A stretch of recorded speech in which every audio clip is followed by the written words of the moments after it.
Pada pagi hari ini kita bersyukur kepada Tuhan kita Yesus Kristus, oleh karena kasih dan kemurahan-Nya kita boleh ada kembali dalam ibadah pagi hari ini. Saudara yang dikasihi Tuhan, sesuai dengan tema kita atau judul khotbah pada pagi hari ini, yaitu jangan menoleh ke belakang. Ketika kita mendengar kata jangan menoleh ke belakang, mungkin pikiran kita dibawa kepada satu kehidupan yang pernah ada dalam Alkitab, yaitu istrinya Bapak Lut, saudaraku ya. Saat Tuhan menghukum Sodom dan Gomora karena kejahatan, maka saudara, Tuhan hendak menyelamatkan Lot dan keluarganya. Dan Tuhan berpesan, larilah dan jangan pernah menoleh ke belakang. Bahkan tidak boleh berhenti, saudaraku, ketika menoleh ke belakang, maka istrinya Lot menjadi tiang garam. Nah, saudara yang dikasihi Tuhan, ternyata pesan firman Tuhan jangan menoleh ke belakang ini berkali-kali saudaraku disebutkan dalam Alkitab, bahkan dalam Perjanjian Baru. Tuhan masih konsisten. Ternyata ketika kita melangkah bersama dengan Tuhan, pantang bagi kita untuk menengok ke belakang. Amin, saudara. Tetap arahkan pandangan kita ke depan. Paulus berkata, aku akan terus mengarahkan langkahnya, hidupnya kepada panggilan Tuhan yang ada depan sana. Dia melupakan apa yang di belakangnya. Kenapa, saudara yang dikasihi Tuhan? Kita tidak boleh menoleh ke belakang, karena itu adalah kualitas iman kita. Mari kita baca firman Tuhan pada pagi hari ini dalam kitab Lukas pasalnya yang ke-9 ayat 61 dan 62. Lukas 9 ayat 61 dan 62.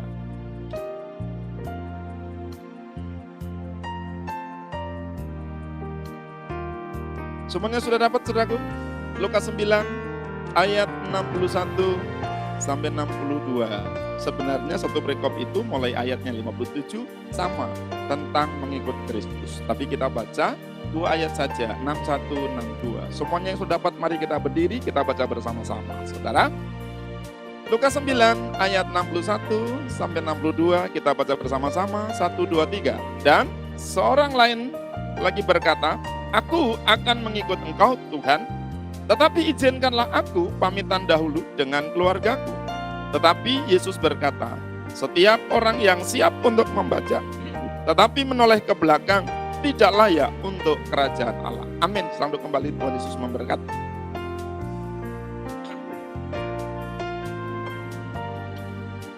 Ya, Bapak Ibu Saudaraku yang dikasihi Tuhan Yesus Kristus, ketika Tuhan memanggil murid-muridnya atau orang-orang untuk mengikut Kristus, maka Tuhan sudah mengetahui isi hati mereka. Di dalam perikop ini, saudaraku, dari ayat 57 sampai dengan yang ke-62, kalau kita melihat ada beberapa tipe orang, minimal ada 3 di sana. Yang pertama, yaitu kalau saudara baca melihat 57, ada orang yang mengikut Yesus karena mereka melihat bahwa Yesus sanggup membuat mukjizat di atasnya. Yesus dipermuliakan. Kalau saudara baca seluruh pasal 9 dari kitab Lukas, Yesus 2 kali atau sudah 2 kali memberitakan akan kematiannya nantinya di Yerusalem, dan kemudian Yesus juga dimuliakan dalam pasal yang sama, dan akhirnya banyak orang yang tertarik. Dan orang yang pertama berkata, Tuhan, aku mau mengikut Tuhan, tapi izinkan, dan seterusnya. Yang kedua, saudaraku, adalah orang yang dipanggil Tuhan. Sama juga beralasan, aku akan pulang dulu, menguburkan orang tuaku, dan seterusnya, saudaraku. Dan yang ketiga, bukan orang yang dipanggil, tapi dia menyerahkan dirinya. Dia berkata, dan seorang lain lagi berkata, aku akan mengikut engkau, Tuhan, tetapi izinkanlah aku pamitan dahulu dengan keluargaku. Saudara, Yesus berkata kepada mereka atau kepada orang itu, setiap orang yang siap untuk membaca, tetapi menoleh ke belakang, tidak layak untuk kerajaan Allah. Saudara yang dikasihi Tuhan, dalam kisah ini mirip dengan kejadian ketika Elia memanggil Elisa. Saat Elisa sedang membajak, saudara, maka melihat Elia di sana, dan ketika Elia melepaskan jubahnya, maka Elisa langsung menangkap dan tahu bahwa itu adalah ajakan. Saat Elisa minta izin, mau pamitan dulu, maka Elia mengizinkannya. Ketemu dulu orang tuanya, mencium orang tuanya, dan lalu ikut Elia. Sehingga Elisa menjadi penerusnya Elia. Tetapi saudaraku, dalam konteks ini, ketika orang yang berkata, Tuhan, aku mau mengikut Tuhan, tapi izinkan aku pamitan dulu, Yesus berkata tidak layak untuk kerajaan surga. Saudara yang dikasihi Tuhan Kristus, ada apa dengan kisah ini dan seperti apa? Bapak Ibu saudaraku yang dikasihi Tuhan Kristus, Tuhan ingin mengajarkan kepada setiap orang yang mengikut Tuhan atau mengikut Yesus, supaya mereka benar-benar mengambil satu keputusan yang bulat. Kenapa saudaraku? Ternyata ikut Yesus bukan satu percobaan atau coba-coba atau spekulasi. Ikut Tuhan adalah satu keputusan yang bulat. Dan ketika kita menengok ke belakang, menoleh ke belakang, dianggap tidak layak. Betapa seriusnya kita harus mengikut Tuhan. Betapa seriusnya kita harus mengikut Yesus, saudara. Kenapa Yesus harus memberikan persyaratan yang sepertinya terlalu berat? Iya, karena Tuhan sudah memberikan lebih dulu, bahwa dia sudah menceritakan lebih dulu di dalam pasal yang sama, bahwa dia akan mati di Yerusalem menebus dosa setiap manusia. Dia akan melakukan misinya dari surga menyelamatkan umat manusia. Maka dia pun minta, saudaraku yang dikasih Tuhan, orang yang mempercaya kepadanya adalah orang yang serius. Nah, oleh karena itu saudara-saudara yang dikasih Tuhan, pada pagi hari ini kita adalah orang-orang mengikut Yesus. Apakah kita serius dengan Tuhan? Apakah kita benar-benar kepada Tuhan? Mari kita melihat, saudaraku, di dalam ayat ini. Saya tidak membahas bagian di atasnya. Ketika ada orang yang pertama ikut Yesus, Tuhan berkata, Tuhan aku mengikut engkau. Yesus berkata, anak manusia tidak punya tempat meletakkan kepalanya. Burung punya sarang, serigala punya lubang, dan seterusnya. Artinya mengikut Tuhan, saudaraku, bukan karena sesuatu hal yang lain. Yesus rela menjadi miskin dalam kitab Korintus supaya kita menjadi kaya oleh kemiskinannya. Dan yang berikut dikatakan di dalam bagian yang kedua, itu nanti di sesi yang lain, saudaraku, kita langsung lihat di dalam bagian yang kita baca. Dikatakan dalam ayat 61, ini pembahasan kita, dan seorang lain lagi berkata, aku akan mengikut engkau Tuhan, tetapi izinkanlah aku pamitan dahulu dengan keluargaku. Dalam kata lain begini, Tuhan, aku mengikut Tuhan, tapi yang pertama, aku mau pulang dulu ketemu keluargaku, setelah itu baru ikut Tuhan. Terjemahannya bisa diganti seperti itu. Jadi saudaraku yang dikasih Tuhan, kenapa Tuhan berkata bahwa tidak layak untuk setiap orang yang siap membajak dan menoleh ke belakang, saudaraku, untuk kerajaan sorga. Ketika engkau siap mengikut Yesus, maka tidak boleh, saudaraku yang dikasih Tuhan, kita menoleh kembali. Kenapa saudaraku Tuhan melarang atau tidak layak? Karena dari terjemahan itu kalau kita bisa melihat bahwa ikut Tuhan tapi nanti. Artinya Yesus bukan yang pertama. Yesus sedang ingin mengajar begini. Ketika engkau mau mengikut Yesus, mau percaya kepada Yesus, maka Yesus harus menjadi yang pertama dan utama. Amin saudaraku. Bukan nomor 2 dan nomor 3 dan seterusnya. Banyak orang saudaraku, mereka terlalu terobsesi atau terlalu memikirkan kehidupan dirinya. Sehingga mengikut Tuhan itu nanti, mengikut Tuhan itu nomor berapa, saudara? Maka itulah Tuhan berkata tidak layak untuk masuk dalam kerajaan surga. Kenapa? Tuhan memberikan kasih-Nya begitu besar bagi setiap kita. Dan Tuhan wajar ketika dia mencari atau meminta yang utama. Bukan Tuhan egois, Tuhan sedang mengajarkan Tuhan harus yang utama. Ayat lain berkata, dalam kitab Matius, carilah dahulu apa saudaraku? Kerajaan surga serta kebenarannya. Semua akan ditambahkan bagi. Orang ini, aku mau melayani Tuhan, aku mengikut Tuhan, tapi nanti ya, setelah aku selesai ini, setelah aku urusan ini. Saudaraku yang dikasihi Tuhan Yesus Kristus, ketika kita mau mengikut Tuhan, mau mengambil keputusan hidup bersama dengan Tuhan, tetapi Tuhan bukan menjadi yang nomor satu, maka itulah yang menjadi hambatan untuk kita bertumbuh di dalam Tuhan. Tuhan mau yang menjadi utama. Ketika kita mengutamakan Tuhan, prioritas Tuhan, Tuhan juga mengutamakan kita. Nah, orang ini, saudaraku, dalam terjemahan aslinya berkata begini, aku mau ikut Tuhan, tapi tunggu dulu.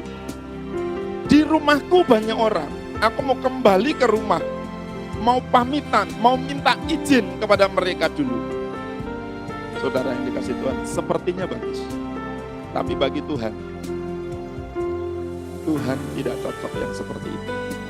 Dalam teks yang lain, Yesus berkata begini, barang siapa mau mengikut aku, dia harus apa, saudaraku? Membenci siapa? Bapaknya, ibunya, saudara laki-laki, saudara perempuan. Apakah Yesus mengajarkan kebencian? Saya rasa tidak. Yesus justru dia memberikan kasih yang tidak perlu dibalas. Kasih yang murni, dia menyerahkan nyawanya. Mustahil dia mengajarkan kebencian. Bahkan Tuhan berkata, Allah itu kasih, barang siapa mengasihi sesamanya, dia sama dengan mengasihi Tuhan, bahkan Tuhan ada dalam dirinya. Ketika orang itu tidak bisa mengasihi samanya, maka dalam dirinya tidak ada Tuhan, dalam kitab 1 Yohanes. Oleh karena itu mustahil Yesus mengajarkan kebencian. Lalu kenapa dia tuliskan seperti itu? Artinya Tuhan sedang minta pertanggungjawaban kita, apakah kita rela mengesampingkan angan-angan kita, cita-cita kita, keluarga kita, dan mengutamakan Yesus. Itu hal yang pertama. Penting bagi setiap kita, saudaraku. Apakah Yesus nomor satu dalam hidup kita? Apa Yesus yang utama dalam hidup kita? Dalam kitab Filipi dikatakan di sana bahwa segala sesuatu ada oleh karena Dia dan untuk Dia. Dan itulah sebabnya Yesus adalah yang sulung, yang pertama, dan yang utama. Saudara? Nah, jika kita tidak menempatkan Tuhan yang utama, itulah yang menjadi hambatan. Banyak sekali, saudaraku, iman kita menjadi lemah, iman kita menjadi goyah, iman kita menjadi pasang surut atau mengikuti situasi hati. Kenapa? Karena Tuhan belum menempati yang utama dalam hidup kita. Yang utama dalam hidup kita adalah masih angan-angan. Yang utama dalam hidup kita adalah masih cita-cita kita. Yang utama dalam hidup kita adalah masih hubungan kekeluargaan kita dan seterusnya. Itu sebabnya Tuhan berkata, tidak layak. Yesus mau ketika kita percaya Tuhan, Tuhan harus yang nomor utama dalam hidup kita. Menghormati Dia yang utama. Saudara, ketika Tuhan, tunggu dulu ya Tuhan, aku mau urus dulu ini, baru aku mau ikut Tuhan. Bagi Tuhan, gak usah. Saudara, ini dikasih Tuhan. Keputusan mengikut Tuhan, itu bukan sesuatu, saudaraku, yang tadi saya katakan coba-coba. Dan Yesus tidak pernah menawarkan hal yang muluk-muluk ketika orang mengikut Tuhan. Dia tawarkan yang sulitnya lebih dulu.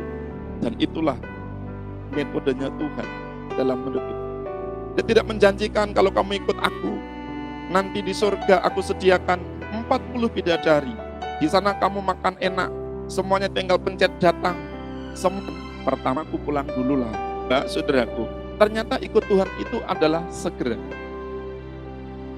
Tidak penundaan. Saudara boleh baca dalam Ibrani 11 ayat 1. Silahkan baca sama-sama. Ibrani 11 ayat 1. Tentang iman. Oke, sudah dapat semuanya? Baca sama-sama. Ibrani 11 ayat 1. 1, 2, 3, ya.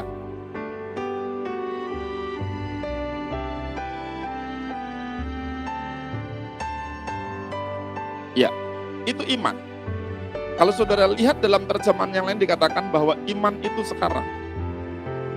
Tidak ada penundaan.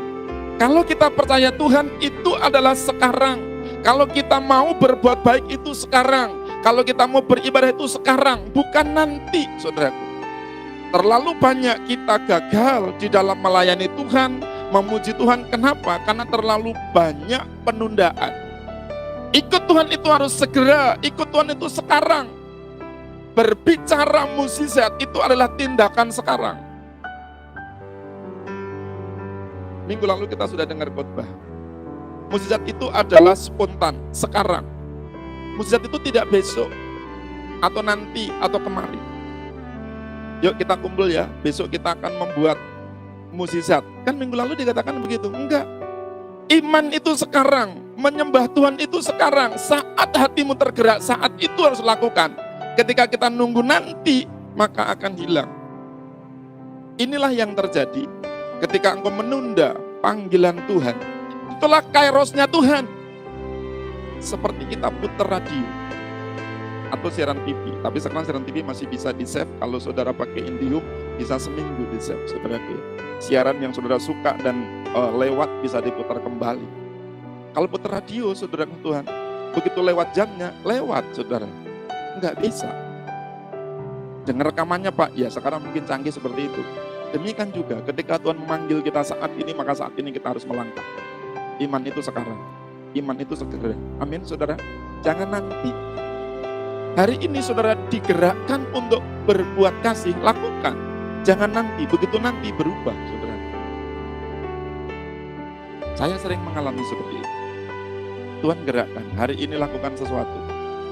Tunggu nanti sebentar Tuhan. Nanti sudah lewat berapa menit?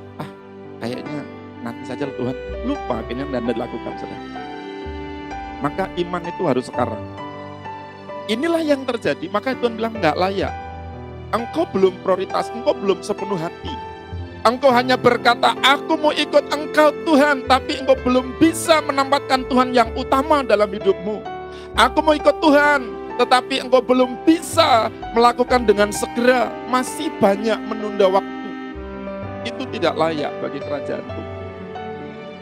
Surga tidak berbicara seperti itu. Sedangkan tentara dilatih, ketika dengar perintah hari itu dia berjalan.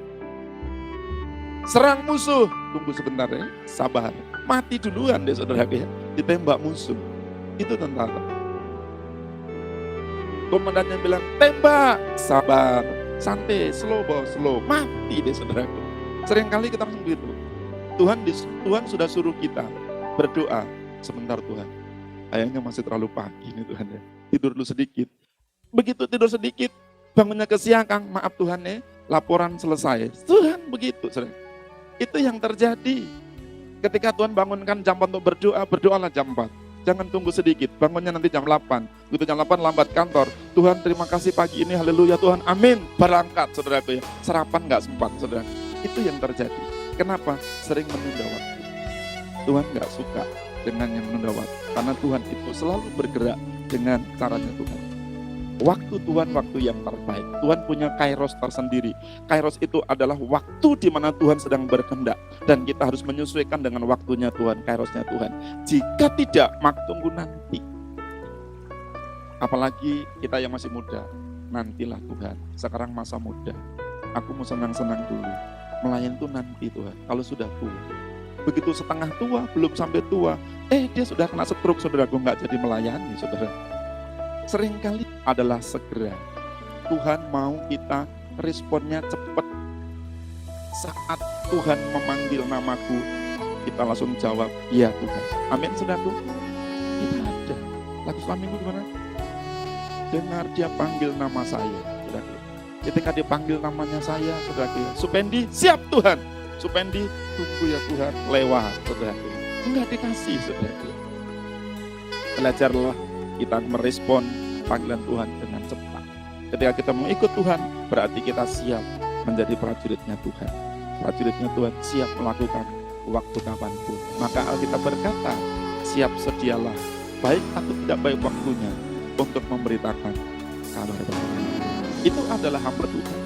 Itu adalah pekerja Kristus. Itu adalah pengikut Kristus. Mau segera, saudaraku? Jangan tunda. Saat hatimu digerakkan untuk bersekutu, hari itu lakukan. Jangan tunggu nanti. Nanti untuk nanti, saudara. Kembali dalam kitab yang kita baca, mari kita baca sedikit membaca, saudaraku, dalam kitab Matius tadi yang saya bilang bahwa cari dahulu. Apa di sana dikatakan? Matiusnya yang ke-6, saudara lihat.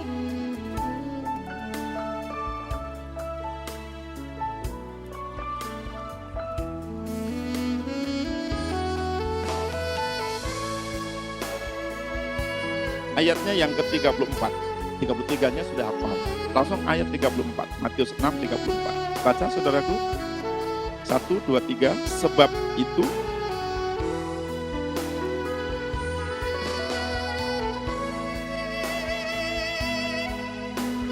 sedangkan kesusahan setiap hari berbeda. Kesusahan hari ini dengan besok berbeda. Itu bisa lewat, apalagi kesempatan Tuhan. Artinya saudaraku, Tuhan kenapa dia berkata 33, carilah dahulu kerajaan surga dan kebenaran. Karena hari besok akan berubah. Mau kesusahannya, mau berkatnya berubah.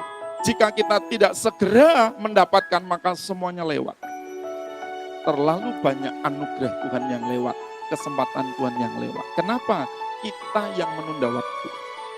Kenapa orang Israel, saudara, tidak segera merebut Kanaan dan dia harus berputar-putar? Karena ketika Tuhan perintahkan, terlalu banyak alasan, terlalu banyak dalih, tidak segera melakukan. Tuhan berkata, setiap hari ada bagiannya masing-masing. Itu sebabnya ketika kita digerakkan melangkah, hari besok ada sesuatu yang berbeda. Hari ini ada yang berbeda. Ketika Tuhan berbicara hari ini, maka hari inilah waktunya Tuhan dan kita akan connect dengan Tuhan. Amin, saudara. Waktu kita sepakat dengan Tuhan, maka itulah terjadi mukjizat. Seringkali kita beda. Waktu Tuhan harus kita ikuti. Tapi kadang kita maunya waktu kita nggak ketemu, saudara. Tuhan sering berfirman, Tuhan akan menyatakan kuasa yang besar. Kenapa enggak jadi kuasa besar? Karena kita menunda waktunya Tuhan. Saat Tuhan memanggil, saat Tuhan menggerakkan, kita tunggu nanti. Selesaikan dulu kesibukan, selesaikan dulu semua urusan kita, baru untuk Tuhan. Tuhan dikasih sisanya biasanya. Sebentar ya Tuhan, kalau sudah selesai semuanya, baru saya duduk manis. Sepertinya bagus, tapi bagi Tuhan itu sisa. Dan kita sering menunda. Itulah sebabnya kita banyak ketinggalan. Tuhan gak menunggu kita, saudara. Tuhan itu jalan terus. Dia gak nunggu. Yang mau berjalan, ikut sama Tuhan, sama-sama. Yang dia mau berhenti, Tuhan gak tunggu, tetap jalan, saudara. Nah itu sebabnya kita harus terus melangkah. Segera. Ikut Tuhan, segera. Kembali ke kitab Lukas. Saudara tuh, sudah berapa menit waktu kita? Belum, ya, sedikit lagi. Masih di dalam ayat 61. Saudara ya. Ya 62, saudara ya. Jawab Yesus, atau tetapi Yesus berkata, setiap orang yang siap untuk membajak, tetapi menoleh ke belakang tidak layak untuk kerajaan Allah. Hal yang ketiga, saudara yang dikasih Tuhan, Tuhan melihat kebiasaan orang Yahudi. Ternyata di Yahudi sana juga ada orang membajak. Setiap tanah yang mau ditaburi harus dibajak lebih dulu, saudara. Bahkan Elisa tadi saya katakan waktu dipanggil Elia itu sedang membajak, saudara. Nggak tahu apa yang dibajak, tapi yang pasti bukan bajak laut ya saudara ya. Yang membajak tanah untuk bertani, saudara. Nah, Tuhan menggambarkan begini. Kamu mengikut Tuhan, iya Tuhan. Tapi kalau kamu nengok-nengok ke belakang, kamu belum bisa lepas dengan yang di belakang kamu. Itu sama dengan kamu sedang membajak, membuat alur tanah yang mau ditanami, tapi nengok-nengok, maka alurnya aku tidak baik. Dan itu nggak cocok untuk ditanami. Kamu bukan jenis penabur yang baik, atau jenis tanah yang baik, atau kamu bukan jenis orang yang cocok untuk membajak. Nah, mengikut Tuhan ternyata juga begitu. Ketika mengikut Tuhan kita masih nengok-nengok, saudaraku. Tengok kanan, tengok kiri, bahkan tengok ke belakang. Maka kita bukanlah pekerja yang baik atau membajak baik. Maksudnya apa, saudaraku Tuhan? Nah, orang ini, saudaraku, belum membulatkan hati, belum fokus kepada panggilan. Dia masih banyak terikat dengan keinginan, dengan kebutuhan-kebutuhan duniawi. Pak, kita kan masih di dunia. Iya, saudara. Tetapi jangan hidupmu dikuasai oleh hal-hal duniawi. Kenapa, saudara? Kehadiran Yesus memisahkan Antara keinginan dunia dengan keinginan roh itu berbeda. Bahkan Tuhan membuat perpisahan antara keinginan dunia dengan keinginan roh. Keinginan jasmani dengan keinginan roh itu berbeda. Dan banyak orang Kristen ingin menggabungkan kembali, menyatukan kembali dengan hikmatnya. Kita harus berhikmat. Kita ini masih hidup di dunia. Harus semuanya sama. Saudara, Tuhan berkata ketika kita bersahabat dengan keinginan dunia, berarti kita sedang bermusuhan dengan Allah. Amin, saudaraku. Dalam 1 Yohanes.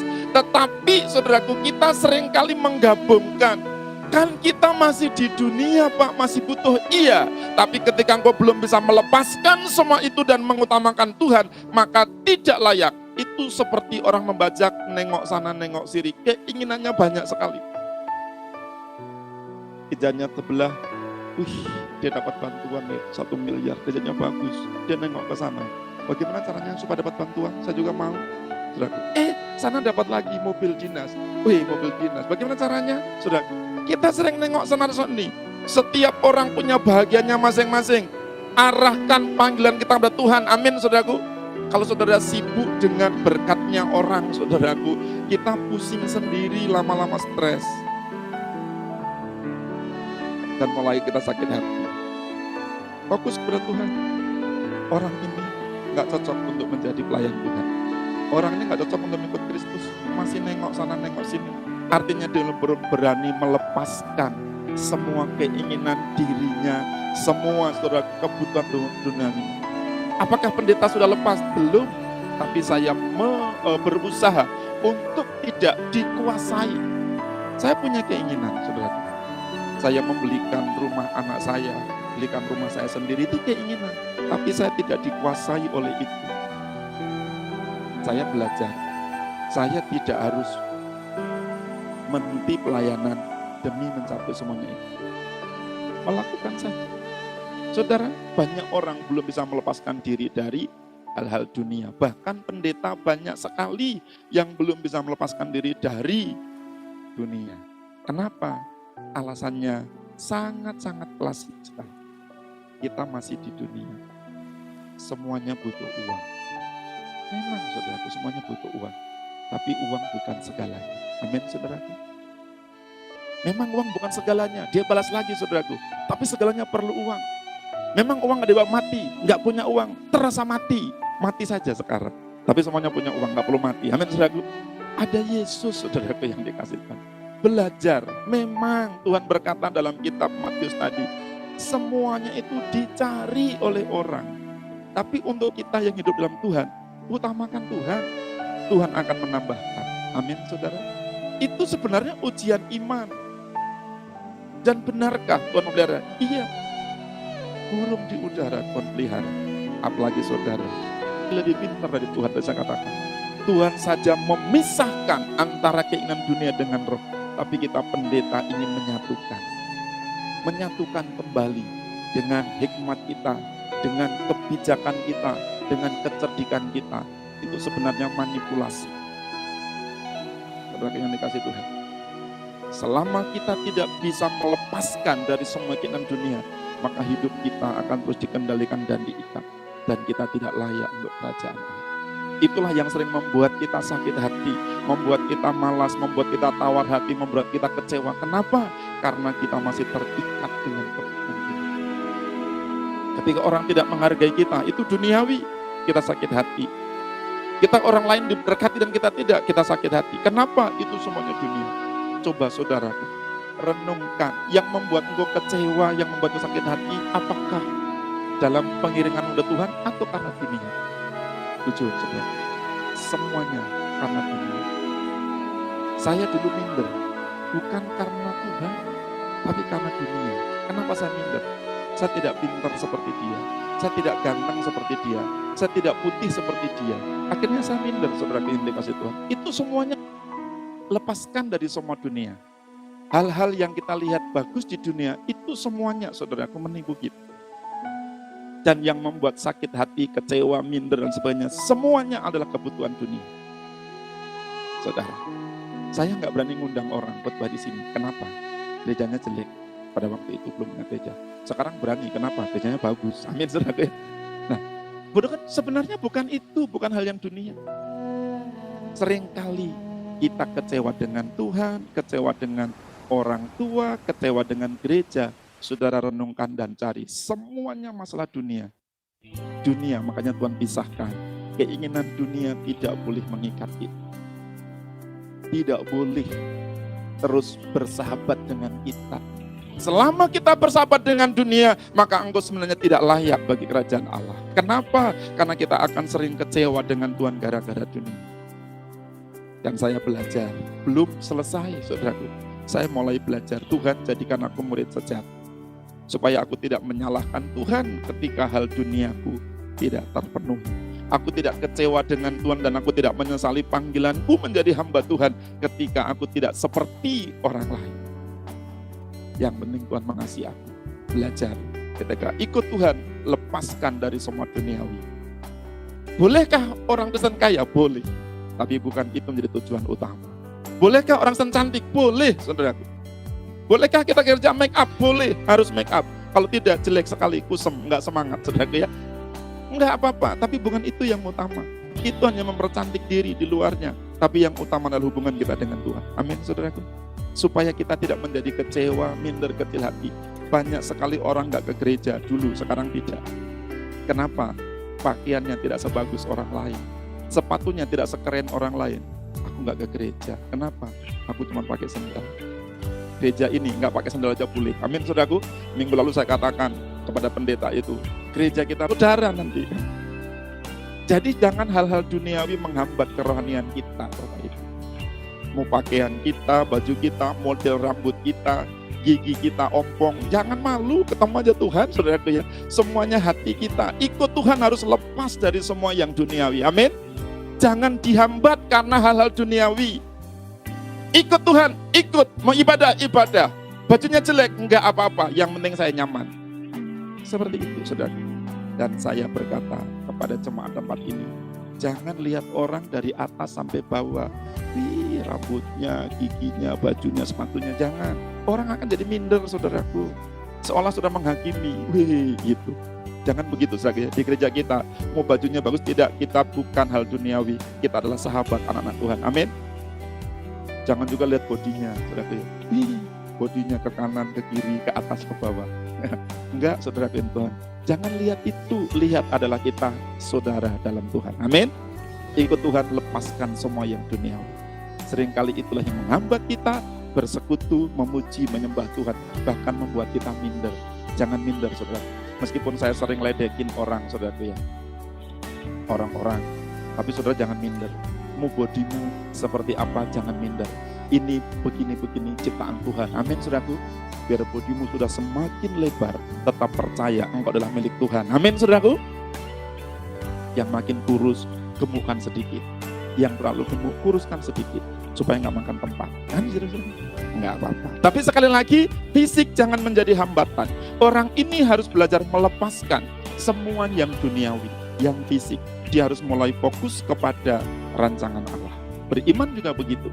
Oleh karena itu, saya berharap jemaat Tuhan ke depan selalu fokus dengan Tuhan. Tidak usah minder dengan keberadaanmu, karena duniawi tidak menghalangi kita melayani Tuhan, memuji Tuhan. Amin. Tuhan Yesus memberkati kita. Nah, saudara yang dikasih Tuhan, supaya kita layak masuk dalam kerajaan Allah, kita harus fokus kepada Allah, melepaskan semua keterikatan kita dengan dunia, dan lakukan dengan segera. Tuhan Yesus memberkati kita. Amin. Kita berdoa kepada Tuhan.